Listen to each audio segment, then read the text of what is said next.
ఇవాళ Congress working committee సమావేశం జరగనుంది. మధ్యాహ్నం 2:30 గంటలకు ఏఐసీసీ ప్రధాన కార్యాలయంలో ఈ భేటీ జరగనుంది. ఈ సమావేశానికి సిడబ్ల్యూసీ సభ్యులు, శాశ్వత, ప్రత్యేక ఆహ్వానితులు హాజరు కానున్నారు. అలాగే తెలంగాణ డిప్యూటీ సీఎం భట్టి విక్రమార్క పాల్గొనున్నారు. దేశంలోని ప్రస్తుత రాజకీయ పరిస్థితులపై కూడా సమావేశంలో చర్చించనున్నారు.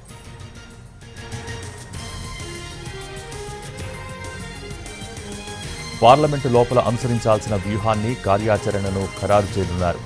అదానీ ఇష్యూపై జేపీసీ ఏర్పాటుకు కేంద్ర ప్రభుత్వం నిరాకరణ అంశంతో పాటు పార్లమెంటులో ప్రతిష్టంభనలపై చర్చించనున్నారు. మహారాష్ట్ర, జార్ఖండ్ అసెంబ్లీ ఎన్నికల్లో పార్టీ పనితీరును సమీక్షించనున్నారు. కర్ణాటక అసెంబ్లీ ఉప ఎన్నికలతో సహా పలు రాష్ట్రాలలో జరిగిన లోక్సభ బైపోల్స్పై చర్చించనున్నారు. ఈ భేటీకి కర్ణాటక సీఎం సిద్ధరామయ్య హాజరు కానున్నారని తెలుస్తోంది.